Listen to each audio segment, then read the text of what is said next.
Hello and welcome to Notebook IAS. Today is 30th August and we are here to discuss some current news from The Hindu. So let's begin. आज के हमारे highlighted topics है ये।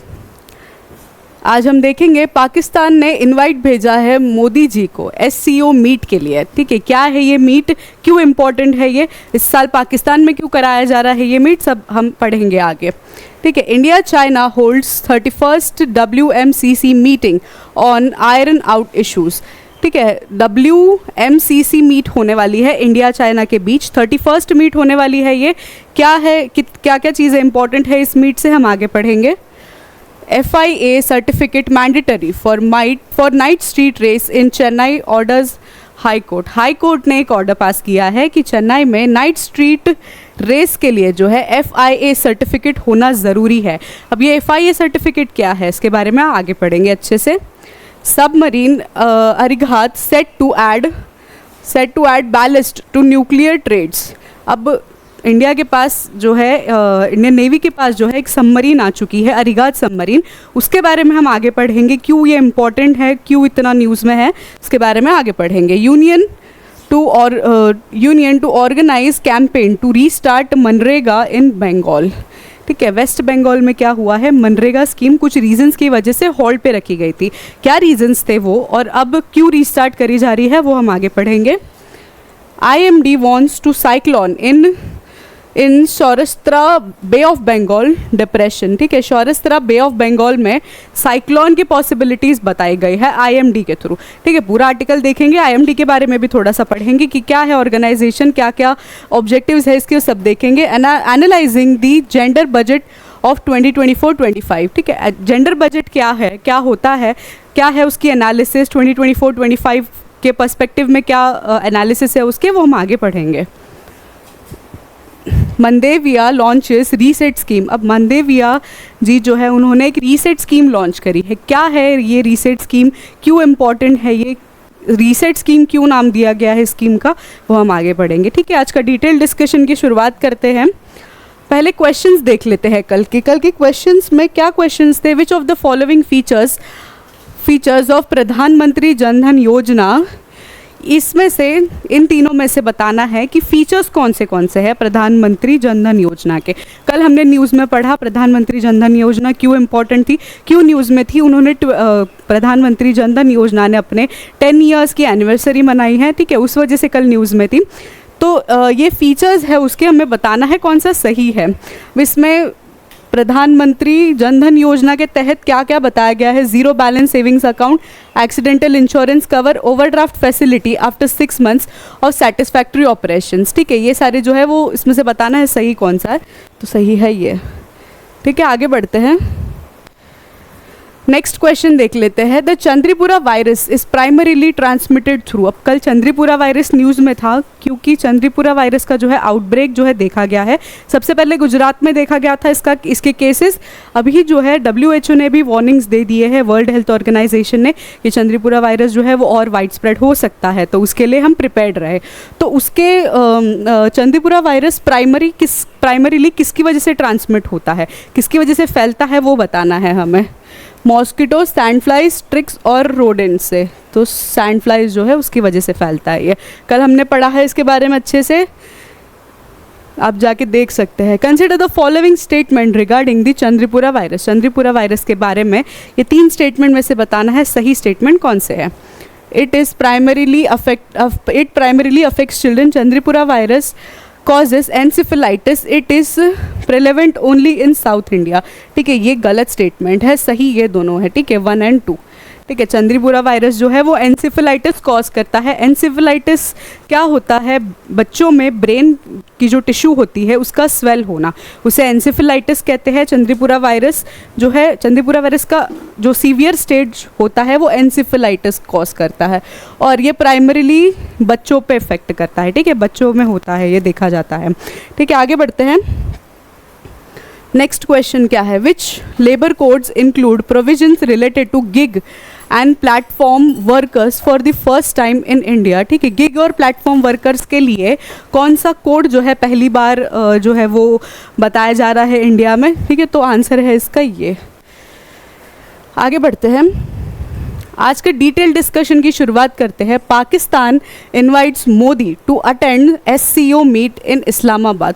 अब पाकिस्तान ने क्या किया है, नरेंद्र मोदी, प्राइम मिनिस्टर नरेंद्र मोदी को जो है एससीओ मीट के लिए जो है वो इनवाइट किया गया है। एससीओ शंघाई कॉरपोरेशन ऑर्गेनाइजेशन जो है उसकी मीट होने वाली है, ठीक है। वो मीट कहाँ होने वाली है, इस्लामाबाद में होने वाली है, ठीक है। इसके पहले जो उसकी मीट हुई थी, ठीक है, अभी जो है वो इस्लामाबाद में होने वाली है। भारत और पाकिस्तान के बीच में जो तनावपूर्ण जो माहौल बना है इस मीट से वो सॉल्व हो सकता है। अब ये डिपेंड करेगा कि इंडिया अपना जो है इनिशिएटिव लेगा जाने का या नहीं, इनवाइट जो है वो एक्सेप्ट करेगा या नहीं करेगा, ठीक है। इससे क्या होगा कि जो तनावपूर्ण माहौल है इंडिया पाकिस्तान का वो कुछ कम हो सकता है अगर एक्सेप्ट कर लिया तो, ठीक है। एससीओ ऑर्गेनाइजेशन जो है वो फाउंड हुआ था 1996 में, ठीक है। इससे पहले शंघाई फाइव समझौता कहा जाता था, ठीक है। 5 कंट्रीज़ का समझौता कहा जाता था, एग्रीमेंट कहा जाता था, जिसमें कि 5 कंट्रीज़ जो मेंबर कंट्रीज़ थे वो थे चाइना, कजाकिस्तान और किर्गिस्तान, रशिया और तजाकिस्तान। ये जो 5 मेंबर कंट्रीज़ थे वो फाउंडिंग मेंबर कंट्रीज़ थे, 5 मेंबर कंट्रीज़। उसके बाद जो है वो और भी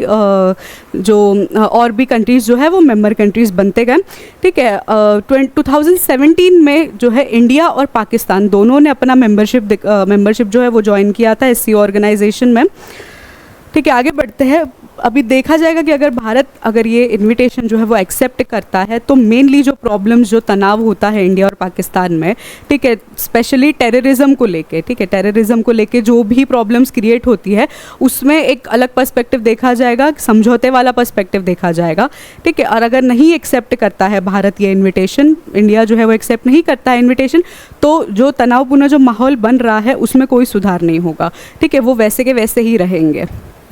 आगे बढ़ते हैं, नेक्स्ट आर्टिकल देखते हैं। नेक्स्ट आर्टिकल क्या कहता है, India China holds 31st WMCC meeting to iron out issues, ठीक है। अब इंडिया और चाइना ने जो है WMCC working mechanism of consultation and coordination on India and China, ठीक है, इंडिया और चाइना के रिलेशन में, ठीक है, ये मीट जो है वो काफ़ी पहले से होती आ रही है। अब जो है वो 31st मीट होने वाली है, ठीक है। 31st मीट कहाँ होने वाली है, बीजिंग में, ठीक है। बीजिंग में जो है वो 31st मीट हो चुके हैं, 29 अगस्त को जो है कल जो है वो मीटिंग हो चुकी थी, ठीक है। इस मीटिंग का मेन फोकस LAC के डिस्प्यूटेड एरियाज जो थे, लाइन ऑफ एक्चुअल कंट्रोल जो है, ठीक है, ये दिखाई दे रहा है आपको, ये लाइन ऑफ एक्चुअल कंट्रोल है, ठीक है। यहाँ पर जो डिस्प्यूटेड एरियाज होते हैं उनके बारे में जो है मेन फोकस था, ठीक है। इंडिया और चाइना के जो रिलेशंस है 2020 जो गलवान वैली अटैक हुआ था उसके बाद में काफ़ी डिस्टर्ब हो गए थे, काफ़ी ख़राब हो गए थे,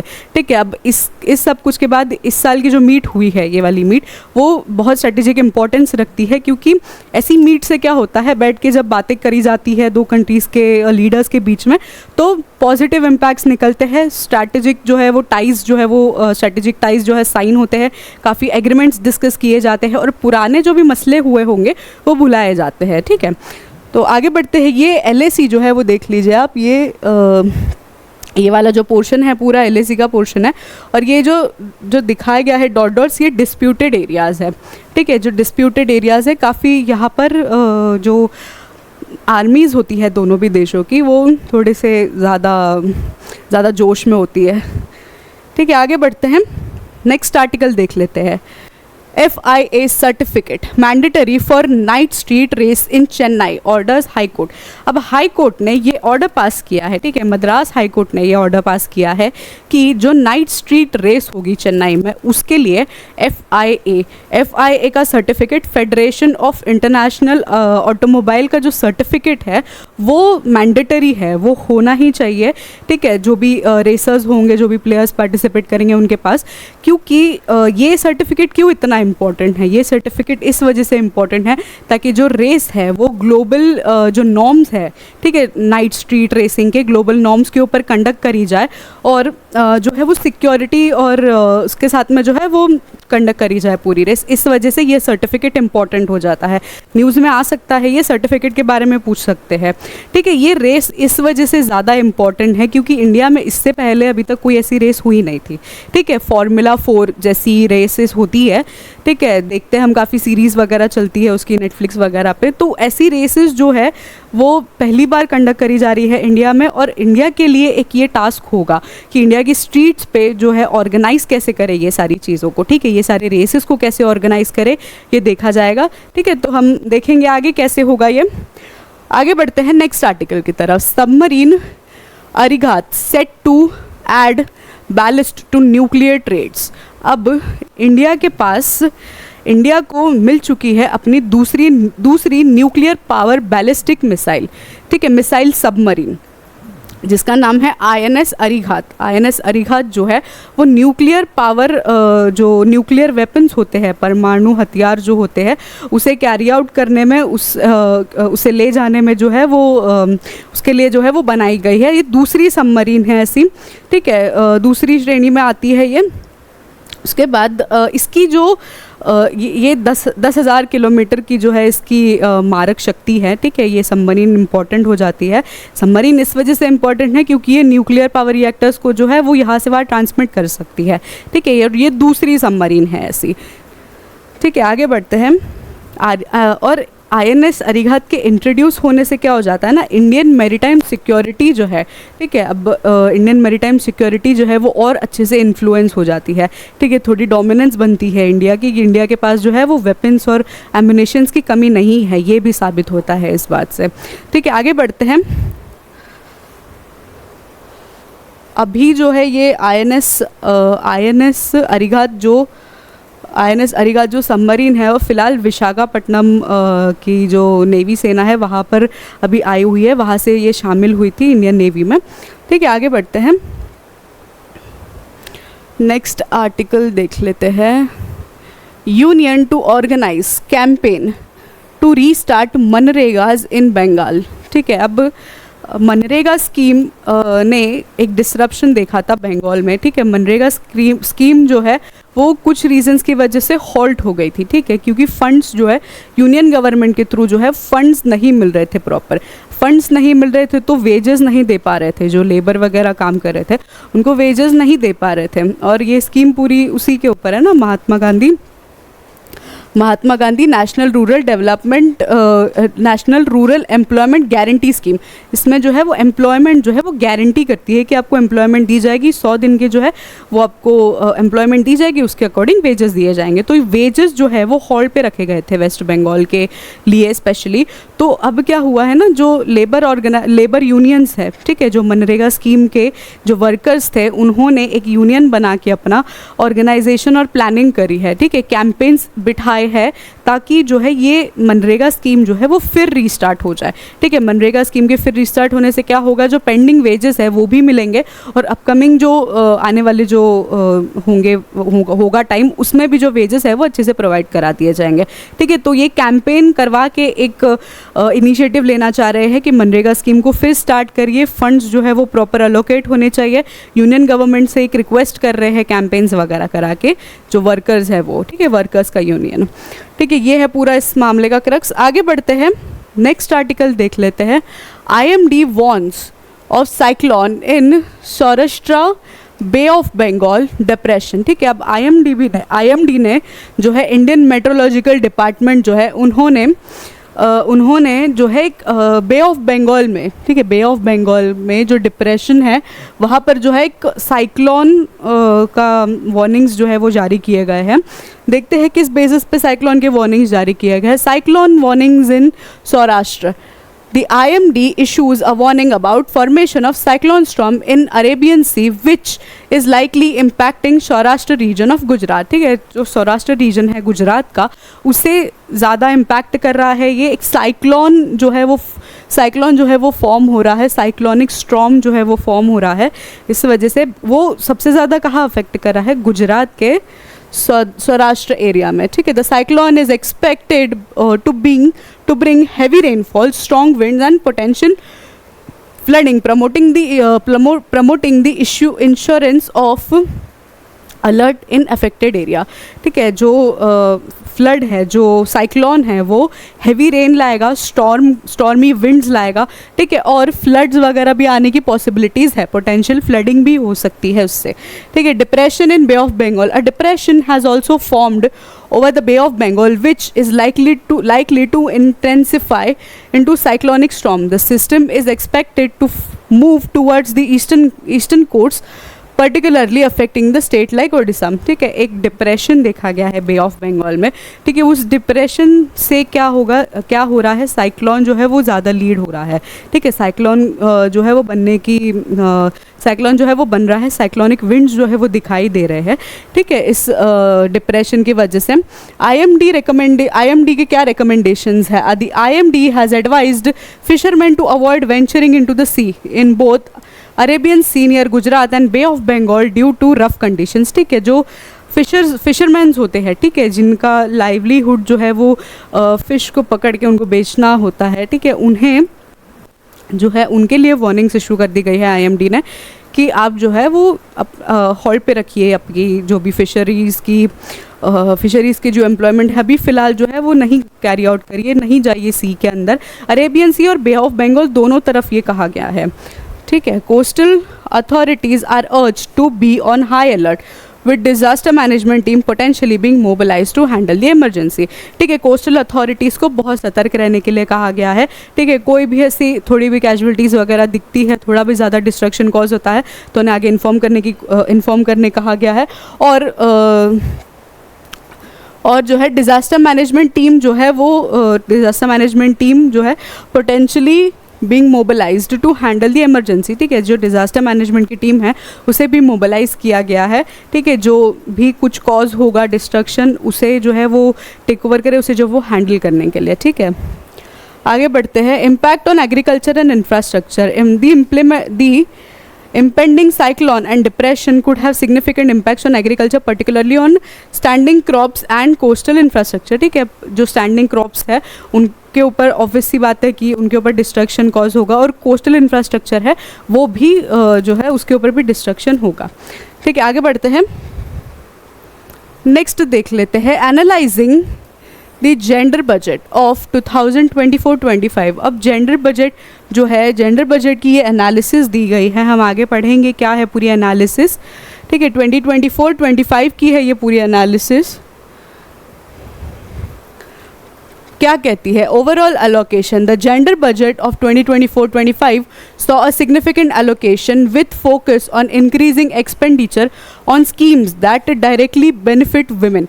ठीक है, जेंडर बजट क्या होता है ना, जेंडर बजट में 2024-2025 का जो बजट है उसके अंदर जो है देखा जाता है कि विमेन को जो है वो कितना हेल्प हो रहा है, या विमेन एम्पावरमेंट कितना ज़्यादा बढ़ रहा है इस बजट से। ठीक है, वो ज़्यादा फोकस किया जाता है। तो इस जेंडर बजट में क्या देखा गया है कि जेंडर बजट जो है उसने सिग्निफिकेंट अलोकेशन के साथ में ग्रोथ देखी है। ठीक है, डायरेक्टली बेनिफिट्स वुमेन, डायरेक्टली जो है वो विमेन को बेनिफिट मिला है। The allocation represents a higher percentage of total budget compared to previous year, reflecting a greater emphasis on gender responsive budget। ठीक है, बजट ने जो है वो जेंडर रिस्पॉन्सिव बजट ने जो है बजटिंग पे जो है ग्रेटर एम्फोसिस देखा गया है। की एरियाज टू फोकस देख लेते हैं। Education and health, economic empowerment, safety and protection. ठीक है, ये सारे की एरियाज हैं। आगे बढ़ते हैं। चैलेंजेस क्या है? अब despite the increased allocation there was concern about the effective implementation of gender focused schemes. ठीक है, जेंडर फोकस स्कीम्स जो है उसके ऊपर जो है इफेक्टिव इंक्रीज इन एलोकेशन दिखाई दिया है, जेंडर बेस्ड स्कीम्स जो होती है। ठीक है, और specially at the grass root level पे सबसे ज़्यादा देखा गया है इसको। ठीक है, critics pointed out that while the budget allocations are higher, the impact on ground may be limited due to issues like fund utilisation. ठीक है, जैसे बजट में ऑन पेपर तो दिखाई दिया है कि हाँ सच में ग्रोथ हुई है, सच में एलोकेशंस हुई है, बट ग्राउंड रियलिटी क्या होती है, सबसे ज़्यादा ये मैटर करता है कि ग्राउंड रियलिटी पे जेन्युइनली अगर मिले हैं बेनिफिट्स, मिले हैं एलोकेशंस जो है वो मिले हैं, तो ये स्कीम सक्सेसफुल मानी जाती है। ऑन पेपर तो आप कोई भी स्कीम को सक्सेसफुल बता सकते हो, क्योंकि ऑन पेपर बताना ईजी होता है, बट ग्राउंड रियलिटी जो है वो बहुत अलग होती है। इतनी ज़्यादा पॉपुलेशन है इंडिया की, ठीक है, जेंडर में देखा जाए तो वुमेन की इतनी ज़्यादा पॉपुलेशन है, उसमें अगर आप जो है कोई स्कीम लागू करते हो तो एकदम ग्राउंड लेवल पे जाके उसे चेक करना, ठीक है, उससे वो इम्प्लीमेंट हो रही है कि नहीं ये देखना, ये बहुत डिफ़िकल्ट हो जाता है। ठीक है, बट स्टिल अभी के लिए तो ये बोला जा रहा है कि एलोकेशंस जो है वो सही हुई है। बाकी देखते हैं, ग्राउंड रियलिटी तो सबको पता होती है, ग्राउंड रियलिटी जो है वो थोड़े दिनों में जो है वो बाहर आ ही जाती है। ठीक है, आगे बढ़ते हैं, नेक्स्ट आर्टिकल देख लेते हैं। Mandaviya launches reset scheme. Mandaviya ने जो है यूनियन स्पोर्ट्स मिनिस्टर है डॉक्टर मनसुख मंदाविया, ठीक है, union sports minister doctor Mansukh Mandaviya ji ने जो है बोला गया है कि एक रीसेट स्कीम होनी चाहिए। ठीक है, अब रीसेट स्कीम किसे बेनिफिट करेगी? रीसेट स्कीम उनके लिए है, उन स्पोर्ट्स पर्सन्स के लिए है जो अपने स्पोर्ट्स से जो है वो रिटायर हो चुके हैं। ठीक है, जब आप स्पोर्ट्स खेलते हो तो एक सर्टन एज तक ही आप जो है वो अलाउड हो सकते हो उस स्पोर्ट्स में, या एक सर्टन एज तक ही, क्योंकि जाहिर सी बात है एक वक्त चला जाता है, आपका एज जब आपकी हट जाती है तो बॉडी नहीं साथ देती, और स्पोर्ट्स में जो है वो फिजिकल स्ट्रेंथ बहुत ज़्यादा ज़रूरी होता है, फिजिकल प्लस मेंटल स्ट्रेंथ बहुत ज़्यादा ज़रूरी होता है। बट ग्राउंड पे जो है वो फिजिकल ही जो ज़्यादा मानी जाती है, फिजिकल स्ट्रेंथ जो है वो ज़्यादा इंपॉर्टेंट होती है। तो एक वक्त के बाद जब आपकी उम्र बढ़ जाती है तो फिजिकल स्ट्रेंथ भी कम हो जाती है। तो मनसुख जी क्या कह रहे हैं? मनसुख जी ने ये बोला है कि वो स्पोर्ट्स पर्सन्स जिन्हें जो रिटायर हो चुके हैं, ठीक है, जिनकी एज जो है वो स्पोर्ट्स के लिए ख़त्म हो चुकी है, अब वो नहीं खेल सकते आगे। ठीक है, और भी कुछ रीजंस होते हैं कि स्पोर्ट्समैन की ज़िंदगी में इंजरीज़ भी काफ़ी होती है। ठीक है, इंजर्ड भी होते हैं लोग, और भी चीज़ें हो जाती है, जैसे कि कोई डिस्क्वालिफिकेशन हो जाता है कोई प्लेयर का, या फिर बैन हो जाते हैं कुछ चीज़ों की वजह से। तो ऐसी इन स्पोर्ट्स पर्सन्स के लिए जो है मनसुख जी ने बोला है, जो यूनियन स्पोर्ट्स मिनिस्टर है, इन्होंने बोला है कि हम एक रीसेट स्कीम जो है वो ऑर्गेनाइज करेंगे। अब रीसेट स्कीम के तहत क्या होगा, जो रिटायर्ड स्पोर्ट्स पर्सन है उनको जो है रिटायरमेंट के बाद, अब जब तक वो अपना स्पोर्ट्स जो है वो छोड़ चुके हैं, उसके बाद आगे ज़िंदगी में उन्हें एक करियर गाइडेंस ट्रेनिंग प्रोग्राम जो है कराया जाएगा। ठीक है, करियर गाइडेंस ट्रेनिंग प्रोग्राम से क्या होगा, उनकी स्किल डेवलपमेंट होगी, एक नया करियर एस्टैब्लिश होने में जो है उनको हेल्प मिलेगी। ठीक है, ये बहुत बड़ा इनिशिएटिव है, ये एग्जाम में भी आ सकता है, प्रीलिम्स में इसका क्वेश्चन पूछा जा सकता है। ठीक है, एथिक्स से रिलेटेड भी पूछा जा सकता है। ठीक है, आपको बता दिया जा सकता है कि ऐसी कोई आपको स्कीम लॉन्च करनी है, ग्राउंड लेवल पे उसका इम्प्लीमेंटेशन आप कैसे करेंगे। ठीक है, ये सारी चीज़ें आ सकती है एग्जाम में। ठीक है, इंटरव्यू में भी पूछ सकते हैं ऐसी चीज़ें कि जो रिटायर्ड हो जाते हैं स्पोर्ट्समैन, उनके लिए क्या पैसा इनिशिएटिव लिया जाएगा, क्योंकि एक स्पोर्ट्स पर्सन जो है अपने काफ़ी अर्ली एजेस में, अर्ली स्टेजेस होते हैं, ठीक है, अर्ली एज में रिटायर हो जाते हैं। ठीक है, 30-32, ज़्यादा से ज़्यादा 35, इसके बाद में कोई स्पोर्ट्स पर्सन इतना दिखता नहीं है स्पोर्ट्स करते हुए, क्योंकि फिजिकल स्ट्रेंथ बहुत नेसेसरी होती है, वो ऑब्वियसली बात है वो ख़त्म हो जाती है एक वक्त के बाद। ठीक है, तो इस वजह से जो है इन्होंने एक नया करियर गाइडेंस के ऊपर जो है ट्रेनिंग प्रोग्राम्स लॉन्च करे जाएंगे। ठीक है, स्पोर्ट्स पर्सन जो रिटायर हो चुके हैं उन्हें ट्रेन किया जाएगा, और दूसरी स्किल्स के लिए, ठीक है, उनके स्पोर्ट्स से रिलेटेड भी कुछ हो सकते हैं करियर्स उनके। ठीक है, तो ये सारी चीज़ें हो सकती हैं। तो डॉक्टर मनसुख जी ने ये इनिशिएटिव लिया है, ये कहा है कि हमें रीसेट स्कीम जो है वो लॉन्च करनी चाहिए। ठीक है, आगे बढ़ते हैं। अब ये ऑब्जेक्टिव क्या है? ठीक है, रीसेट स्कीम का वो क्या है, फुल फॉर्म क्या है? Retired sportsman empowerment training. ठीक है, रिटायर्ड स्पोर्ट्समैन एम्पावरमेंट ट्रेनिंग इसका फुल फॉर्म है, फुल फॉर्म भी पूछा जा सकता है एग्जाम में। ठीक है, scheme aims to empower retire athletes to providing them with training opportunities to transition into new career after the sports life के बाद में नए करियर में जो है वो उनकी एंट्री, उनकी अपॉर्चुनिटी के लिए एक ट्रेनिंग प्रोग्राम लॉन्च किया जाएगा। ठीक है, ये इसकी बेसिक एम है इसका। ठीक है, की फीचर्स देख लेते हैं। The scheme includes vocational training programs, educational programs and mentorship opportunities to equipped athletes with skills needed for various industries.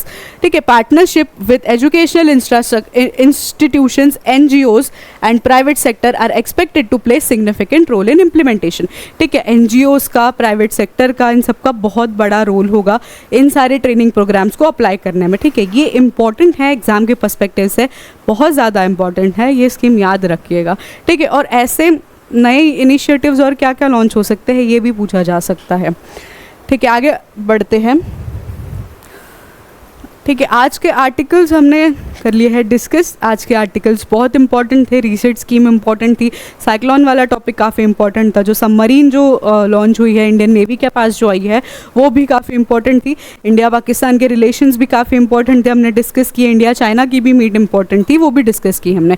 ठीक है, आज के लेक्चर में काफ़ी इंपॉर्टेंट और हेल्दी डिस्कशन हुआ है, उससे रिलेटेड थोड़े क्वेश्चंस देख लेते हैं। ठीक है, ये क्वेश्चंस मैं इसलिए बनाती हूँ ताकि आप प्रैक्टिस करो, कोई भी टॉपिक से रिलेटेड क्वेश्चंस जब प्रैक्टिस करते हो तो रिविजन होती है, और अगर नहीं सॉल्व कर पाते क्वेश्चंस तो आप पीछे जाके पूरा टॉपिक देखते हो तो 2-3 बार रिविजन हो जाती है, तो सॉल्व किया करिए आप क्वेश्चंस।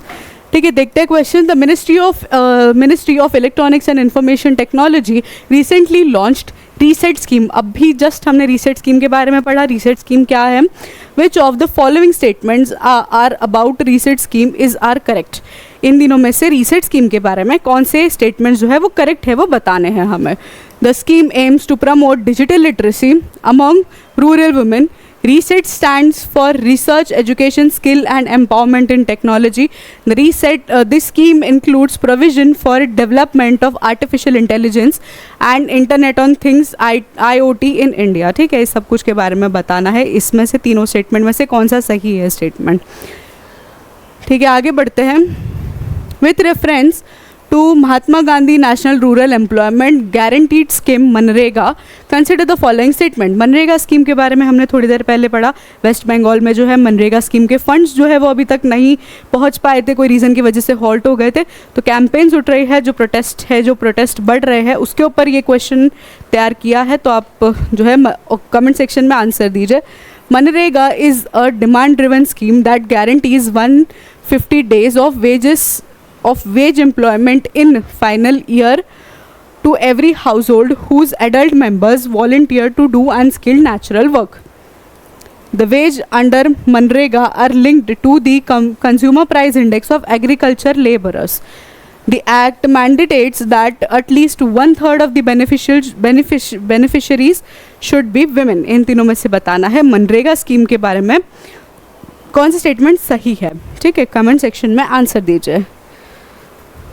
नेक्स्ट देखते हैं। With reference to Shanghai corporation organization, consider the following statement. The SCO was initially established as a security alliance between Russia, China and Central Asian countries. India and Pakistan became full members of SCO in 2017. The SCO's official language are Chinese, Russian and English. इन दिनों में से जो SCO organisation है, Shanghai corporation organisation, इसके बारे में बताना है आपको। कमेंट सेक्शन में आंसर दीजिए, क्वेश्चन ज़रूर सॉल्व करिए, काफ़ी इंपॉर्टेंट है क्वेश्चंस। आज का डिस्कशन हम यही समाप्त करते हैं। आज के लिए बस इतना ही। आप जुड़े रहिए नोटबुक IAS के साथ में, कल फिर से मिलेंगे एक और सेशन के साथ में। ठीक है, धन्यवाद।